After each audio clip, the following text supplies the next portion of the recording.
says it's on. You want me to bellow? No. Good morning.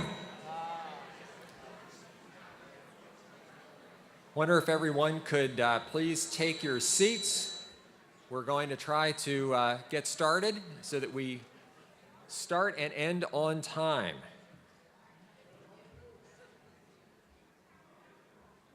My name is Doug Rothwell, and I am with Business Leaders for Michigan, and I'm so pleased that I'm able to be part of this today because the joy of being here is being next to my best friend Phil Power and next to best friend John Bebo and Kathy Power and being able to join with the Center for Michigan and all the great work that they do to focus on this very important subject. And it's also so great to see so many people from so many different organizations and groups here today, because it's going to take that to address an issue as complicated as education. There's just a couple points I want to make before I turn it over to Phil, which is this. If you don't think we are in a crisis in education in Michigan. The problem is statewide. It's not in just poorer districts, it's all over our state. Forget looking for a silver bullet to fix the problem, because there isn't one. We're not going to fix this if we don't work together, because education is too decentralized and too fragmented for us to pass one piece of legislation and just check the box and be over with it.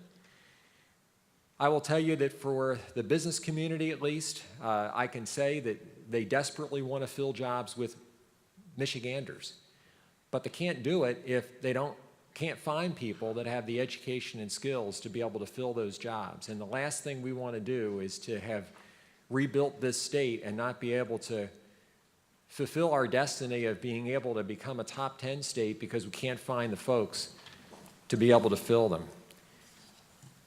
Earlier this week, we released a study that looked at education. Many other organizations have as well. I think the thing that we feel best about that study is that it's leading to the coalescing of a number of organizations around it that are committed to actually making some real change. And a couple of those organizations are actually here today. But one of the things that we did as part of that study is we looked at other states that have not only are performing at a high level, but also states that have made tremendous progress. And two of those states are represented today by leaders that I think you're going to be very interested in hearing from, Tennessee and Massachusetts. So the bottom line is, we've got to get at this. We got to have a sense of urgency about it.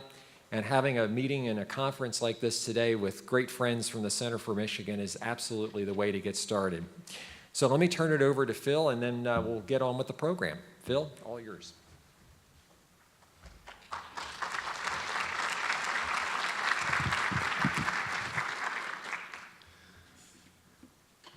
So, to all of you, a warm and a grateful welcome for everybody who has taken the time to come together this morning to share information, to exchange points of view, and to focus our urgent attention on what has to be Michigan's #1 problem: the decade-long statewide deterioration in student performance in our schools. This is a solutions summit, not a whining summit. And the purpose of our being here today is to get rid of the whining and start talking about the solutions.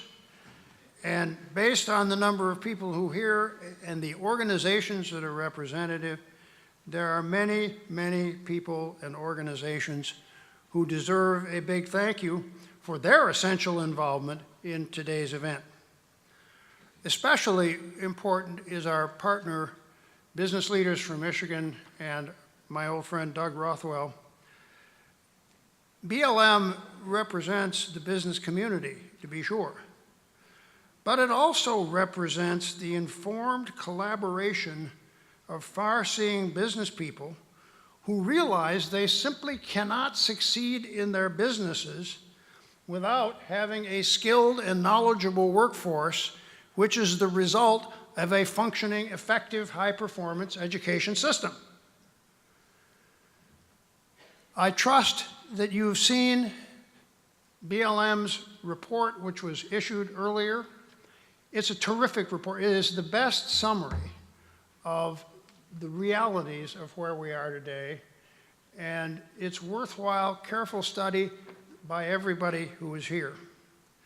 And the fact that BLM and the business community are involved, at least in my mind, suggests that this issue does not need to be framed as one of morality or bleeding hearts or what are we doing to do about kids.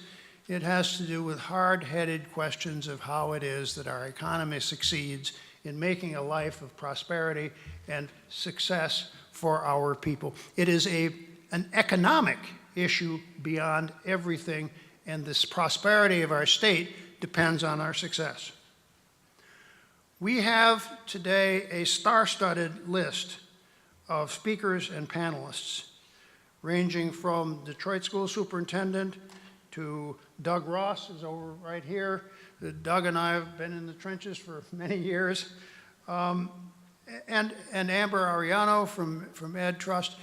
We are very fortunate to have brought together a cross-section of people who together know more about the school problem that we have, who know more about the crisis that we have, and who have a greater commitment to urgency in getting things done than any place that I know. And I'm very, very deeply grateful to each of you for taking your time and coming here.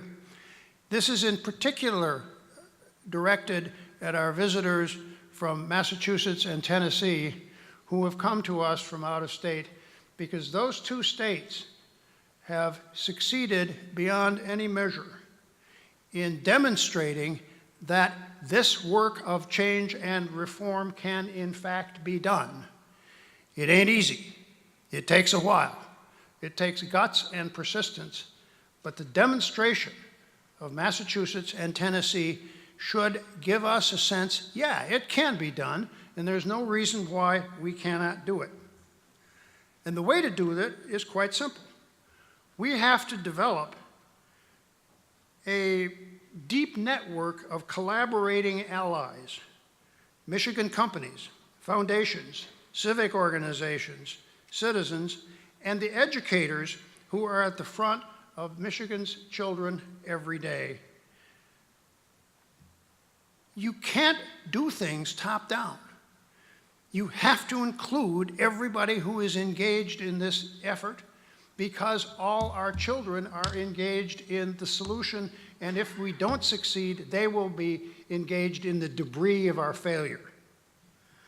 I also want to thank Detroit Public TV, who has been willing to, is the right word, Fred, live stream this conference.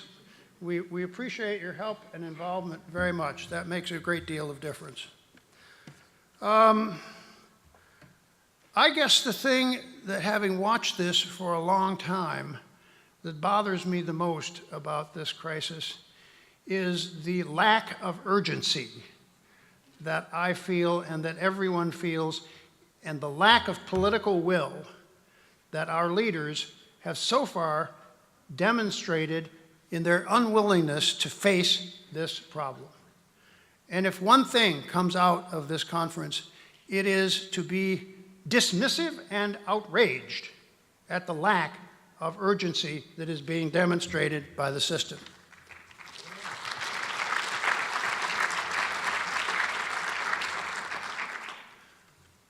So, as I said at the beginning, this is a solution summit, not a whining summit. So let's get going.